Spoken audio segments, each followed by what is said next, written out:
Его падение исцелило сотни мирных жителей. Сегодня легендарному летчику Сулумбеку Асканову исполнился бы 71 год. Место встречи изменить можно. В Ингушетии завершается строительство нового автовокзала. На месте старого появится парк. Его кормит поле. На плоды нелегкой работы он дарит болельщикам. Футболист «Локомотива» Магомед Аздоев о спортивной жизни и зимних каникулах. Это новости 24, в студии Лейла Цурова. Добрый вечер. Сегодня Сулумбеку Асканову исполнился бы 71 год. Все слова памяти и благодарности в адрес этого чуткого человека не покроют совершенного им подвига. Он первый герой России. В его честь открываются музеи и улицы. Макет того рокового истребителя, на котором Сулумбеку Асканову больше 20 лет назад удалось спасти сотни жизней, стал монументом. Имя легендарного летчика носит и самый стратегический объект пассажирского назначения Ингушетии – аэропорт. О рыцаре неба сюжет Заримы Евлоевой.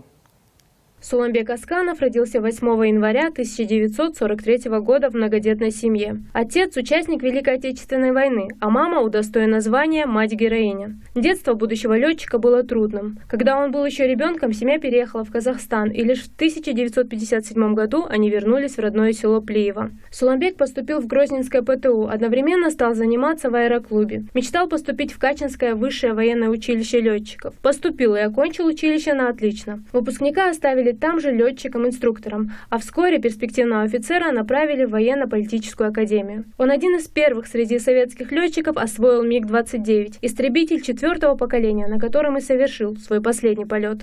7 февраля 1992 года случилась та страшная трагедия. При выполнении тренировочного полета на самолете МиГ-29 в условиях плохой видимости летчикам была потеряна пространственная ориентировка. Выйдя из облаков, Асканов увидел, что его самолет летит на поселок Хворостянку. По правилам, при падении самолета летчик должен немедленно катапультироваться, но Асканов понимал, если он сделает это, самолет упадет на чужие дома, унося чьи-то жизни. У него было всего 2,5 минуты на то, чтобы принять решение и действовать. Летчик решает увести самолет как можно дальше от населенного пункта. Самолет упал в 100 метрах от ближайшего дома на окраине поселка. За героический поступок указом президента Российской Федерации от 11 апреля 1992 года генералу-майору авиации Асканову посмертно присвоено звание Героя Российской Федерации. Весенгерей Танкеев – автор книги «Миг генерала Асканова». Он был близким другом героя, познакомились, будучи студентами. В течение 10 лет он собирал материал для книги, в которую вошли воспоминания близких и сослуживцев, фотографии из личного архива Героя России. Я, естественно, спрашивал, а когда к тебе пришла эта мысль стать летчиком? Сулумбек мне рассказывал, и я в книге об этом написал, что еще в раннем детстве, когда я лежал на стоге сена и смотрел в небо на мерцающие звезды, и мне хотелось оказаться там, наверху, летать на самолете. И вот тогда именно в нем зародилась эта мысль стать военным летчиком. Сегодня в республике, да и в России нет человека, который не знал бы о героическом подвиге Сулумбека Асканова. В школе, где он учился, открыт музей в его честь. Аэропорт в Магасе носит имя первого героя. Также всех прилетающих в Ингушетию встречает огромная птица. Копия самолета МиГ-29, на которой разбился генерал. Этот памятник первому герою России был открыт в торжественной обстановке. В этот день, отдавая дань памяти Асканову, летчики из Липецка на самолетах Су-27 и МиГ-29 в небе над Ингушетией показали фигуры высшего пилотажа.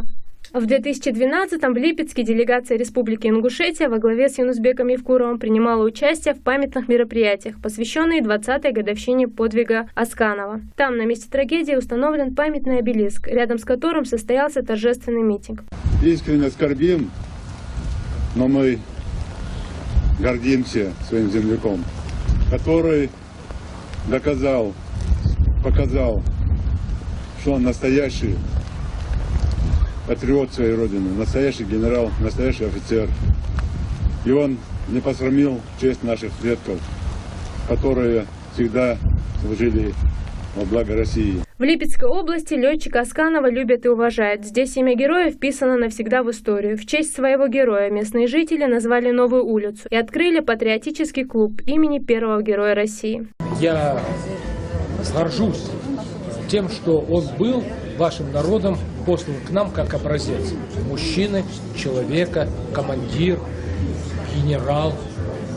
И по данным радиолокационного слежения за самолетом, я сам лично рассматривал это дело, я в ту пору уже работал, он все равно, облачность была, погода была плохая, дорогие друзья. Он заметил огни, а ведь самолет уже вот так шел. Малейший или рычаг вот так, или любой рычаг, самолет сваливался вот так, хуже. Он заметил огни и успел вывести от Козельника. В декабре 2013-го память первого героя в современной России почтили на Поклонной горе в Москве. Юнусбек Евкуров передал на вечное хранение Центральному музею Великой Отечественной войны бюст военного летчика. Скульптура заняла почетное место в экспозиции Центрального павильона. В этом зале мы сегодня принимаем в дар и на предъявление посетителям нашего музея бюст замечательного сына ингушского народа, аса, летчика, великолепного человека, который совершил великий подвиг, не позволив тяжелому истребителю упасть на населенный пункт. Для народа герой не умер, а шагнул в бессмертие. Миг генерала Асканова, в котором он проявил героизм и ценой своей жизни спас десятки жизней, пример для каждого. Зарема Евлоева, Адам Шибилов, Новости 24. Поближе познакомиться с героем, посмотреть и понять, чем и как жил Сулумбек Асканов, можно, посетив постоянно действующую выставку. Свою лепту в создание зала памяти внесли родные, сослуживцы и просто люди, которым посчастливилось быть причастными к биографии этого смелого человека. В Ингушском государственном краеведческом музее на Азране в зале героев проходит постоянная выставка первого героя России Сулумбека Асканова. Тут же находится фуражка, которую Сулумбек подарил музею еще при жизни, а также шлем, в котором он летал. Мы ведем патриотическую работу с нашим подрастающим поколением. Очень часто у нас бывают и школьники, студенты, и наверное, имя Сулумбека Асканова знает каждый ребенок в нашей республике. Подвиг его останется в веках. Центральное место в зале героев занимает стенд, который подарили сослуживцы Сулумбека, посетившие музей во время своего пребывания в Ингушетии. Сюда часто приходят школьники, которые знают и помнят о подвиге. Для многих из них он является идеалом. Этот зал посещают не только дети, но и взрослые. Уже взрослые мужчины, которые служили с ним, со слезами на глазах рассказывали о своем сослуживце. И все как один вспоминали о нем только с хорошей стороны. Асканов Сулумбек это герой России. Он спас целую деревню ценой своей жизни. Для меня он идеал. Я хочу очень быть похожим на него. Чтобы этого достичь, мне нужно хорошо учиться. Все ребята знают, какой он подвиг совершил. Он спас деревню от падения самолета МиГ-29. Стоял у истоков образования республики. Он был мужественный, добрый и хороший человек для своего народа. Он совершил подвиг ради людей, чтобы они не погибли, чтобы люди жили. Он не пожалел себя. Генерал-майор Сулумбек Асканов геройски погиб при выполнении летного задания. Ценой своей он спас десятки жизней. На его примере будут воспитываться всегда подрастающие поколения. Милана Хашигульгова, Резван Аушев, Новости 24. Строительство нового автовокзала перешло в фазу отделочных работ, а значит, открытия ждать осталось недолго. Четырехэтажное здание расположено на площади 6000 квадратных метров, и, само собой, здесь предусмотрено будет все. Взято под контроль не только встречи и отправления пассажирского транспорта, но и его эксплуатация. А самым главным бонусом завершения строительства этого объекта станет разгрузка центра Назрани и ликвидация пробок. Репортаж Хади Адельбиевой. Новый автовокзал разместился в районе Магасовского круга. Это четырехэтажное здание, где все будет по-современному. От удобных парковок до системы безопасности. Предусмотрена комната матери и ребенка, кафе-столовая, гостиница. Пропускная способность до 300 человек в час. Здесь будет создано 130 рабочих мест. Самое большое преимущество — федеральная трасса М-29 располагается рядом, что облегчит работу междугородников. Здесь недалеко, внизу несколько раз мы делали планировку расположений по уровню вот этого, по высоте, по отношению, что на этом расстоянии он от трассы недалеко. И сделали вывод и постановили, что здесь будет лучше за этот автовокзал. Строительство автовокзала начали в октябре 2012 года, а сдать объект намереваются в июле этого. На участке с общей площадью 6 тысяч квадратных метров предусмотрена стоянка для автомобилей, автобусов, маршрутных такси, 12 постов подачи автобусов для посадки пассажиров. Зал ожидания рассчитан на 100 человек. Строительство находится на стадии отделочных работ. Здесь же рядом построят автотранспортное предприятие, где автобусы будут ремонтироваться и проходить техобслуживание. Рассматривается вопрос, здесь будут стоянки для маршрутных автобусов, для межгородных. По городу автобусы, все, стоянки, все предусмотрено. Так что проблемы не будет для пассажиров. Все это предусмотрено.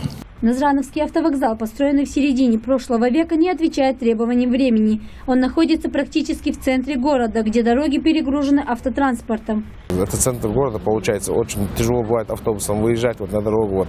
Очень часто случается у нас ДТП вот здесь вот, в связи с очень большой нагрузкой на дорогах. Конечно, и территория здесь очень маленькая у нас. У нас с каждым годом население увеличивается. И поэтому данный автовокзал, то, что сейчас у нас находится в центре Назрани, он не позволяет обслуживать то население, которое на сегодняшний день у нас обслуживается. Пассажиры также считают, что вопрос переноса автовокзала поднят своевременно, значительно улучшится качество обслуживания и позволит открыть дополнительные маршруты. Автостанции уже устаревшие, его можно давно надо было перенести. Я слышала, что автостанция переносится, и это очень хорошо для наших местных жителей, будет легче. Аналога автовокзала, который строится в Ингушетии, нет на Северном Кавказе. Он будет отличаться не только архитектурным решением, но и соответствием всем современным требованиям. В перспективе открытия международных рейсов. А на месте старого автовокзала будет разбит парк, который станет местом отдыха для жителей и гостей республики. Катя Дельбиева, Маэльбек Миржоев. Новости 24. На что потрачены деньги, выделенные республиканским бизнес-инкубатором по программе поддержки малого и среднего бизнеса? Как один из результатов сегодня будем рассматривать новый кондитерский цех и пробовать на вкус изготовленные торты и пирожные. Продукция исключительно из натуральных ингредиентов. В общем, девиз предприятия «На зависть сладкоежкам». О семейном бизнесе Арсамаковых сюжет Заримы Ивлоевой. Зураб Арсамаков – начинающий предприниматель. Год назад он открыл кондитерский цех в центре Назрани. Бизнес, по его словам, пошел не сразу. Во-первых, жесткая конкуренция на рынке сладкого, а во-вторых, нужен приличный стартовый капитал. Представил бизнес-план в республиканский бизнес-инкубатор для участия в программе «Поддержка малого и среднего бизнеса». Собрал необходимый пакет документов, рассказывает, не верил в то, что окажется в числе, кому государство решит оказать помощь. Но через 2 месяца ему сообщили, что он прошел отбор и скоро получит грант в размере 200 тысяч рублей. Получил, как сказать, наполовину ему помогает в любом случае. Оборудование докупить. И вначале было тяжело, но я думаю, сейчас до сих пор еще начало. Вот. Планы развития, я думаю, только через год-полтора, чтобы я уже спокойно мог расширять, вызывать людей. На полученные деньги купил оборудование, что позволило значительно расширить ассортимент предлагаемой продукции. Теперь им есть чем гордиться. Приобрели вот эту печку итальянскую. Мы в ней выпекаем бисквиты, песочное тесто. Она уникальна тем, что за 15 минут она выпекает тесто. Конечно, у нас есть и вот эта печка советская, но там может и подгореть. А здесь поставил время, за минут 15 уже готовая продукция бывает. Поэтому нам не приходится заранее готовить бисквиты, хранить эти бисквиты. Мы делаем, как заказывать, так и делаем. Мама Зураба – кондитер с многолетним стажем. Давно мечтала о своем деле. Теперь она главный кондитер цеха. Бизнес стал семейным. Она-то знает, в чем секрет вкусной выпечки. Сколько лет уже работаю в этой системе, никогда не замечала, чтобы я утром проснулась и сказала себе, я не хочу на работу, потому что я люблю эту работу.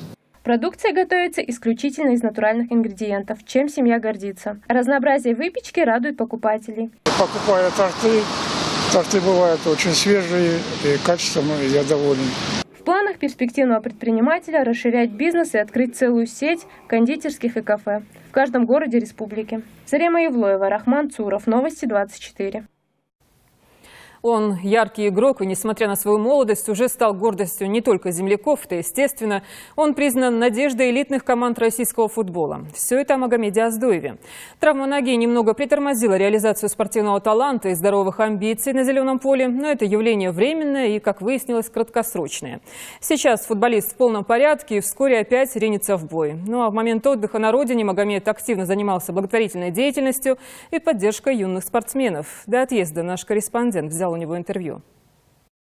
Полузащитник «Локомотива» Магомед Оздоев в юном возрасте начал играть в составе молодежной команды Назранского «Ангушта». Позднее в возрасте 15 лет перебрался в Грозный, в местный Терек. Однако долго там не задержался, поскольку уже год спустя, в 2009 году, Магомед был приглашен на просмотр тренерами молодежной команды московского «Локомотива». Через некоторое время он переехал в Киев, в стан местного «Динамо». В украинском клубе Оздоеву удалось зарекомендовать себя с самой лучшей страны. Перед началом сезона 2010 Магомед вернулся на родину и подписал контракт с «Локомотивом». А уже 10 июля того же года впервые вышел на поле в составе команды красно-зеленых. В команду «Локомотив» я попал с «Динамо» Киеву. Поступило предложение перейти в московский «Локомотив». Я согласился. Было приятно, что было предложение от «Локомотива», и я принял, и мне было интересно попробовать себя. 17 апреля 2011 года в рамках 5-го тура чемпионата Оздоев забил свой первый и победный гол за «Локомотив» в ворота Нижегородской «Волги». Матч закончился победой железнодорожников со счетом 1-0. И Магомед тогда стал считаться твердым игроком основы команды. Все матчи очень важны в плане того, что ты хочешь в каждом матче выиграть. Если ты не будешь хотеть выиграть в каждом матче, тогда ты не профессионал в своем деле. Для меня каждый матч очень важный. Первый гол, который я забил в премьер-лиге, я посвятил нашей маленькой, но очень гордой республике. Сегодня Магомед считается одним из самых ярких молодых футболистов России. И наличие своего представителя в элите отечественного футбола – большая гордость для всего нашего народа. Руслан Албогачиев, Ильяс Досхоев, Новости 24. Спасибо за внимание и спокойной ночи.